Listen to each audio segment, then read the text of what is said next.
Hello अस्सलाम वालेकुम। ये देखिए हम जाने की तैयारी कर रहे हैं अपने घर यानी अपनी अम्मी के घर। यहाँ पर हमने रात को बच्चों को कपड़े पहना दिए थे और हमने अपने अपने हस्बैंड के निकाल लिए थे कपड़े। और यहाँ पर मैं थोड़ा सा ठीक हो रही थी, फिर सुबह हो गई थी, 5 बजे उठ गई थी सुबह में। यहाँ पर मैंने टूथ ब्रश किया। टूथ ब्रश करने के बाद में फिर मैंने चाय बनाई थी। चाय बनाकर पीकर तैयार होकर निकल गए। और ये ट्रेन से हम जा रहे थे। ट्रेन से बहुत कोहरा था, यहाँ पर कुछ दिख भी नहीं रहा था। बहुत सुबह सुबह निकले थे 5 बजे, बहुत कोहरा था, सर्दी भी बहुत थी। बच्चों को खूब से कपड़े पहनाए गरम।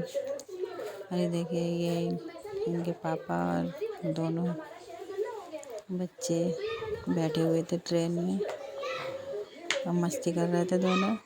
देखिए छोटी बेटी हंस रही है। ये देखिए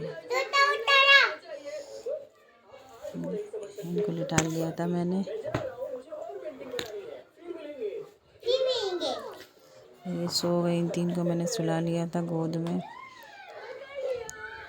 और ये बड़ी वाली भी अपने पापा के पास सो गई थी, छोटी मेरे पास सो गई थी। दोनों को सुला लिया था क्योंकि बहुत सर्दी हो रही थी। और फिर ये उड़ गई थी, उड़ गई। फिर ये देखने लगी बाहर, मैंने खड़ा कर दिया था खिड़की के पास।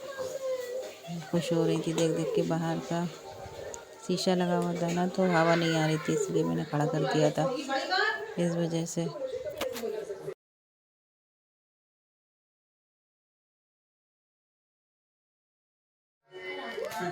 फिर यहाँ से देखिए उतर गए थे हम। फिर ट्रेन से उतर गए थे। फिर बाद में हम पहुँच गए थे अपने घर। यहाँ हमने छोटी वाली को लिए हुए थे और बड़ी वाली को, और जो सामान था वो लिए हुए थे। फिर हम यहाँ पर ऑटो में बैठ गए थे जाने के लिए। ऑटो में बैठ कर घर को जाने के लिए फिर सुबह हो गई थी, तो धूप भी निकल आई थी। जब हम निकले थे घर से तो बहुत बादल था। आप लोग प्लीज़ लाइक सब्सक्राइब और कमेंट करा करिए। अरे हम पहुंच गए थे अपने घर, नाश्ता भी कर लिया था और लिहाफ में बैठ गए थे हम कंबल में। फिर अम्मी ने चाय और नाश्ता बनाया था। हम सब ने बच्चों ने नाश्ता किया, फिर आराम करने लगे। बहुत सर्दी थी, बहुत ज़्यादा सर्दी थी उस दिन, कोहरा था बहुत। अल्लाह हाफिज़।